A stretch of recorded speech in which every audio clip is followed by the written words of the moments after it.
రామవరంలోని కొమరవరం శివారులో 1.25 కోట్ల విలువైన 250 కిలోల గంజాయిని బుధవారం పోలీసులు సీజ్ చేశారు.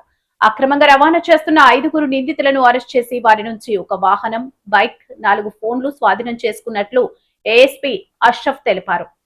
లెవెల్లో మేము స్పెషల్ టీమ్స్ ఫామ్ చేశామండి. ఎందుకంటే మాకు జీరో టాలరెన్స్ టువర్డ్స్ గంజా అన్నది మేము ఫాలో అవుతున్నాం.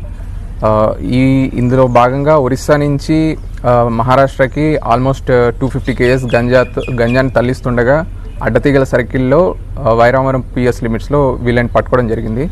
సో మొత్తం 10 మంది అక్యూజ్డ్ అండి. వీళ్ళలో 5 మందిని మేము పట్టుకోగలిగాము. సో వీళ్ళని విచారించగా మాకు తెలిసింది ఏంటంటే ఈ గ్యాంగ్ వాళ్ళు ఆల్మోస్ట్ ఇంటర్ స్టేట్గా ఆపరేట్ చేస్తున్నారు. అండ్ వీళ్ళకి ప్రీవియస్గా ఆల్రెడీ కనెక్ట్ అయిన కేసెస్లో కూడా వీళ్ళందరూ అక్యూజ్డ్ అనమాట. ఫర్ ఎగ్జాంపుల్ గోకరంలో 2 కేసెస్, జీలింగమల్లో 1 కేసు అండ్ రంపచోడంలో 1 కేసు ఆల్రెడీ వీళ్ళ మీద రిజిస్టర్ అయింది. సో ఆ కేసెస్లో కూడా వీళ్ళందరూ అక్యూజ్డే. సో ఆల్మోస్ట్ అక్కడ క్వాంటిటీ ఆఫ్ గంజా ఆ ప్రీవియస్ కేసెస్లో సీజ్ చేసింది ఎంత అంటే 1058. సో ఇప్పుడు నిన్న గంజా సీజ్ చేసింది 250. So almost 1308 kgs of ganja seize చేయడం జరిగింది. సో ఇందులో భాగంగా అడ్డతీగల సర్కిల్లో పిఎస్లో చాలా యాక్టివ్గా పనిచేయడం జరిగింది. సో వీళ్ళందరికీ కంగ్రాచులేషన్స్.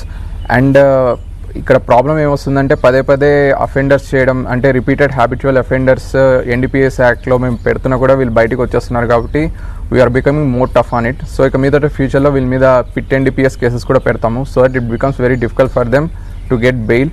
సో ఇదంతా దీన్ని బేస్ చేసుకొని మేము చాలా జాగ్రత్తగా పకడ్బందీగా ఇక మీదట ఎటువంటి గంజా అనేది మన స్టేట్లోకి రాకుండా, పర్టికులర్గా Rampachodavaram as well as Chintoor sub డివిజన్స్లో గంజా అనేది ఎటువంటిది ఎంటర్ కాకుండా we are having stuff and aggressive policy అండి. మేమైతే ఎటువంటి పరిస్థితుల్లో ఉపేక్షించేదే లేదు. మీరు క్లియర్గా చూస్తే నిన్న కూడా మారేడుమల్లిలో, తర్వాత దానికి ముందు కూడా జడ్డంగిలో కూడా ఇదే గంజా కేసెస్ పట్టుకుంటూనే ఉన్నాము. సో మాకు మీడియా సహకారం కూడా చాలా కావాలి. మీ దగ్గర నుంచి వచ్చే ఇంటెలిజెన్స్ కూడా మాకు చాలా హెల్ప్ అవుతుంది మేము వీళ్ళని పట్టుకోవడానికి, అరెస్ట్ చేయడానికి. And thank you very much.